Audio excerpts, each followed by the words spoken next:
I'd like to recount an old tale for you, one that you've probably heard before. On April 16th, 1746, a ragtag band of men hobbled weak from hunger and bloody with wounds away from a field called Culloden.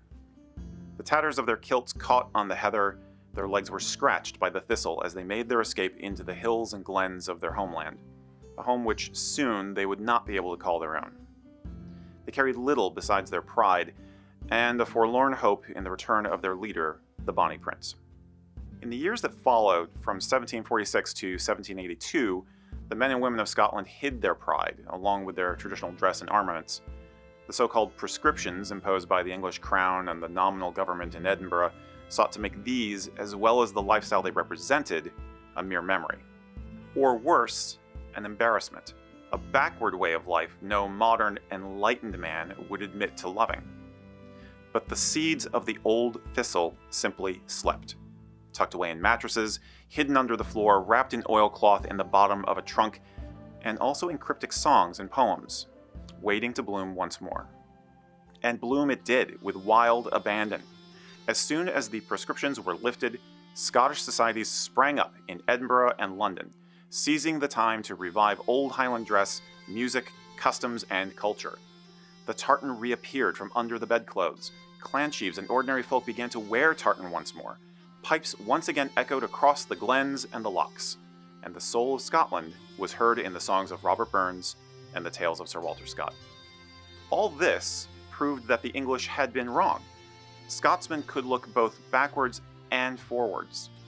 The revival became a fever until one fateful day in 1822, King George IV of England visited Edinburgh. It was the first visit by a reigning monarch to Scotland since 1650. Pride walked hand in hand with royalty as the English king processed the streets in full tartan regalia, kilt and all, surrounded by clan chiefs and the Royal Company of Archers. Tartan blazed as never before. Sounds romantic, doesn't it? But there's much more to our story than old battles and the pageantry of the elite. You might say that there's more to tartan than tartan. Indeed, by the time of the king's visit, tartan had been traveling the world for over 80 years.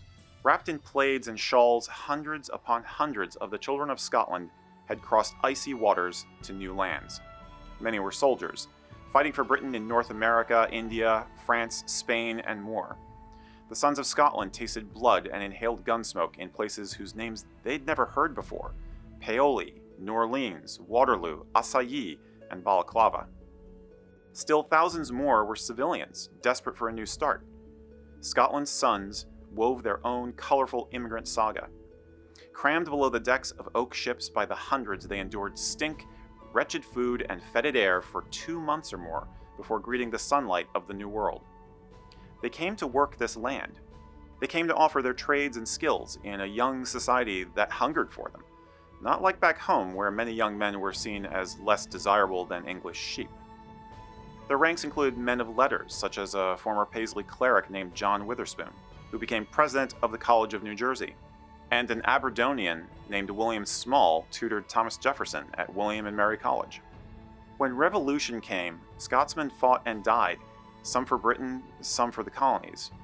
19 of the 56 delegates who signed the Declaration of Independence were Scotsmen. As this new and unique nation grew, these sons of Scotland grew with it. Their families put down roots and left their names on the landscape.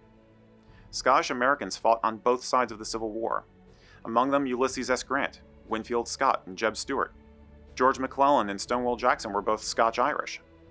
Those who made the trek across the sea did not take opportunity for granted, and they seized it. Scottish industry and Scottish intellect have been powering this nation ever since. We drive across steel bridges built by a Scotsman named Andrew Carnegie. The Scottish-born Alexander Winton built one of the first American automobiles in 1896, and he broke the world speed record in 1900. David Dunbar Buick, another Scottish immigrant, founded Buick Motors in 1903. Did you know that Alexander Graham Bell was a Scotsman born in Edinburgh? If you've ever visited a national park, you can thank the great Scottish-American conservationist John Muir. And when you look at the night sky, you can feel proud that the first men on the moon, Neil Armstrong and Buzz Aldrin, were both of Scottish descent. In our schools, the works of Scottish Americans are considered canon. Washington Irving, James Fenimore Cooper, Edgar Allan Poe, Herman Melville, William Faulkner. Even America's beloved national personification, Uncle Sam, is based on a Scotsman, Samuel Wilson, who provided the army with beef and pork during the War of 1812. So many household names. And yet, today the number of Americans of Scottish descent is only about 20 to 25 million. That's 8.3% of the total US population. Let that sink in for a moment. It seems to me that our collective contribution to America is greater than our numbers could possibly hint at.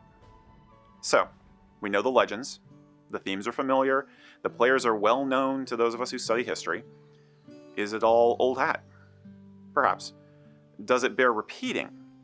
Always. What does it have to do with Tartan Day? Everything.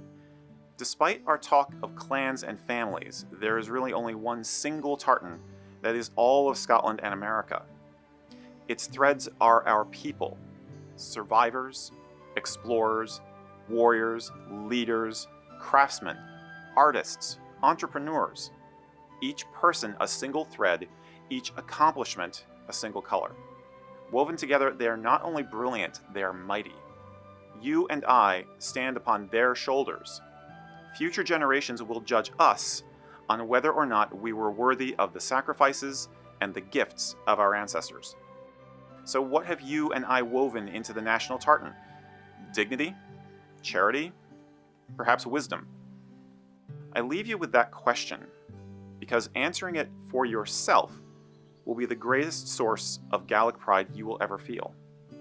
I invite you to embrace the past, harness the present, and build the future. Because that's the Scottish thing to do.